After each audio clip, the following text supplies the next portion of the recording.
Hello everyone and welcome to the mysterious world, जहां आज की इस वीडियो में हम लोग बात करने वाले इस यूनिवर्स के one of the biggest mysteries the black hole के बारे में। और क्या होगा अगर हम लोग कभी ब्लैक होल के अंदर चले जाए? क्या हम लोग किसी दूसरे यूनिवर्स में पहुंच जाएंगे? क्या ब्लैक होल के अंदर जाना प्रैक्टिकली पॉसिबल भी है? और अगर हम लोग अंदर कभी चले जाए तो क्या हम लोग जिंदा वापस लौट पाएंगे या नहीं? ये सभी चीजें आपको जानने को मिलने वाला है इस वीडियो में। ब्लैक होल्स को एक्सप्लोर करेंगे हम लोग इस वीडियो में। सो वीडियो बहुत ही इंटरेस्टिंग होने वाला है, वीडियो को एंड तक जरूर देखिएगा। इसके अलावा अगर आपको ब्लैक होल्स के बारे में ज्यादा नॉलेज नहीं है तो इसके पहले भी मैंने ब्लैक होल्स के ऊपर एक वीडियो बनाया था, जिसका लिंक आपको डिस्क्रिप्शन में और आई बटन में मिल जाएगा। अगर आप चाहें तो वो वीडियो भी जाके देख सकते हैं। और अगर आप चाहते हैं कि फ्यूचर में भी आपको ऐसी वीडियोस देखने को मिलते रहे तो फिर चैनल को सब्सक्राइब करके नोटिफिकेशन बेल को भी ऑन जरूर कर लीजिएगा। तो चलिए शुरू करते हैं अपने सफर को, जहाँ पे हम लोग का डेस्टिनेशन हो गया ब्लैक होल। सो इमेजिन करते हैं कि हम लोग एक एस्ट्रोनॉट हैं और हम लोग स्पेस क्राफ्ट पे बैठ चुके हैं। हम लोग का जो मिशन है वो ये है कि हम लोग को एक्सप्लोर करना है ब्लैक होल के मिस्ट्रीज को। हम लोग को फाइनली पता लगाना है कि आखिर ब्लैक होल के अंदर है क्या। ये जानने के लिए हम लोग अपने स्पेस क्राफ्ट पे बैठ के निकल चुके हैं। लेकिन एक सवाल आएगा कि कौन से ब्लैक होल पे जाएं, क्योंकि इस यूनिवर्स में तो बहुत सारे ब्लैक होल्स हैं। कुछ ब्लैक होल्स को स्टेलर ब्लैक होल्स कहते हैं, कुछ सुपर मैसिव ब्लैक होल्स हैं,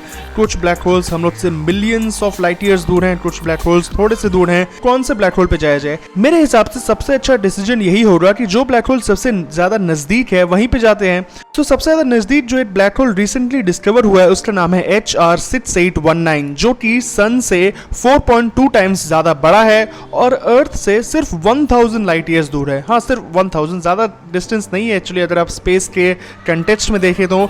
लेकिन 1000 लाइट ईयर्स फिर भी बहुत ज्यादा है, क्योंकि अगर आप लाइट के स्पीड से भी जाएंगे तो भी आपको 1000 ईयर्स लग जाएंगे उस ब्लैक होल तक पहुंचने में। और हम इंसानों का तो लाइफ स्पैन सिर्फ 100 ईयर्स होता है, तो ये कैसे पॉसिबल होगा कि हम लोग ब्लैक होल तक पहुंच पाए? तो चलिए इसका भी सोल्यूशन है मेरे पास। हम लोग इमेजिन करते हैं कि हम लोग एक ऐसे एरा में रह रहे हैं जहाँ पे हम लोग के पास इतना एडवांस टेक्नोलॉजी है कि हम लोग लाइट की भी ज्यादा स्पीड से ट्रैवल कर सकते हैं। और इस तरह से हम लोग पहुंच जाते हैं HR6819 ब्लैक होल के करीब। लेकिन साइंटिस्ट और रिसर्चर्स का जो डिस्कवरीज है उसके हिसाब से ब्लैक होल के जो अंदर का टेम्परेचर होता है वो बहुत ही ज्यादा कम होता है। मतलब इतना कम होता है कि अगर आप कभी उसके अंदर चले जाएं तो फिर बिल्कुल आपका कुल्फी जम जाएगा। और ब्लैक होल के बाहर का जो टेम्परेचर होता है वो इतना ज्यादा होता है कि मतलब एक तरह से आपका जो स्पेस क्राफ्ट है वो पूरी तरह से पिघल जाएगा और आपका जो बॉडी है वो बिल्कुल जल के राख बन जाएगा और कहीं पे मतलब स्पेस में इधर उधर फैल जाएगा। पूरी तरह से आपके बॉडी का जो पार्टिकल्स है वो भी किसी को नहीं मिलने वाला। तो ये तो बहुत बड़ा प्रॉब्लम है, क्योंकि इतना ज़्यादा टेम्परेचर की वजह से तो हम लोग ब्लैक होल के पास भी नहीं जा सकते। चलिए इसका भी सोल्यूशन निकाल लेते हैं। हम लोग ऐसा एज्यूम कर लेते हैं कि हम लोग के पास एक ऐसा स्पेस क्राफ्ट है जो कि ऐसे मटेरियल से बना हुआ है जो कि बहुत ज़्यादा मतलब 1000 डिग्री से भी बहुत ज़्यादा मतलब टेम्परेचर जो है वो सहन कर सकता है। सो ये प्रॉब्लम तो सॉल्व हो गया, लेकिन हॉकिंग रेडिएशन का क्या? क्योंकि स्टीफन हॉकिंग सर का ये मानना था कि ब्लैक होल के आसपास कुछ मैग्नेटिक रेडिएशंस देखने को मिलता है, जिसे हम हॉकिंग रेडिएशन के नाम से भी जानते हैं। सो इस हॉकिंग रेडिएशन से कैसे बचे? चलिए यहाँ पे भी हम लोग एज्यूम कर लेते हैं कि हम लोग बहुत ही अच्छे एस्ट्रोनॉट है और किसी तरह से बिल्कुल सुपर हीरो की तरह हॉकिंग रेडिएशन से बचते बचते हम लोग ब्लैक होल के करीब पहुंच गए। लेकिन हम लोग ब्लैक होल के कितने करीब पहुंचे हैं? सो ब्लैक होल का एक इवेंट हॉराइजन होता है। इवेंट हॉराइजन वो रेंज है जिसके अंदर अगर कोई भी ऑब्जेक्ट आ जाए तो फिर वो ऑब्जेक्ट का अपने ऊपर कोई कंट्रोल नहीं रहता है। मतलब क्योंकि ब्लैक होल का ग्रेविटी इतना ज्यादा होता है कि वो ब्लैक होल जो है उस ऑब्जेक्ट को अपने अंदर खींच लेता है। सो एक बार हम लोग ब्लैक होल के इवेंट हॉराइजन के अंदर रेंज में आ गए तो फिर ब्लैक होल हम लोग को अपने आप उसके अंदर खींच लेगा। और जब ब्लैक होल खींचेगा तो उसका ग्रेविटी की वजह से हम लोग का जो बॉडी है उसका हालत बहुत ज़्यादा खराब हो जाएगा, क्योंकि हम लोग का बॉडी ग्रेविटी की वजह से स्ट्रेच होने लगेगा और फिर वहाँ से जिंदा बच पाना तो बहुत ही ज़्यादा मुश्किल है। लेकिन चलिए यहाँ पे भी हम लोग मान लेते हैं कि हम लोग बच गए, मतलब ग्रेविटी से भी हम लोग बच गए, हॉकिंग रेडिएशन से भी बच गए, जो इतना ज़्यादा टेम्परेचर उससे भी बच गए। फिर क्या होगा? फिर हम लोग पहुंच जाएंगे ब्लैक होल के सिंगुलैरिटी के पास। और ब्लैक होल का सिंगुलैरिटी इतना ज़्यादा टेंस होता है कि उसके अंदर से तो बच पाना मतलब इम्पॉसिबल है। मतलब अब तक जितने भी चीज़ों से हम लोग बचते हुए आए हैं ये उन सब में से सबसे ज़्यादा डेंजरस है। अगर हम लोग ऐसा एज्यूम कर ले कि शायद मेरे साथ मेरा कोई फ्रेंड आया हो जो कि एक दूसरे स्पेस क्राफ्ट में हो, जो कि ब्लैक होल के बाहर हो, और वो टेलीस्कोप से देख रहा हो मुझे कि मैं ब्लैक होल में कहाँ पे हूँ। तो जब मैं सिंगुलैरिटी के अंदर चला जाऊँगा तब जो टेलीस्कोप से देख रहा होगा उसे ऐसा नज़र आएगा कि मेरा जो बॉडी है वो आस्ते आस्ते श्रिंक होते जा रहा है और फिर वो श्रिंक हो के इतना ज़्यादा मतलब छोटा हो जाएगा कि फिर उसे भी नज़र में कुछ नहीं आएगा। और जब ब्लैक होल इवन डिस्ट्रॉय हो जाएगा, मतलब हर एक ब्लैक होल का एक एज होता है जिसके बाद वो ब्लैक होल जो है वो खत्म हो जाता है।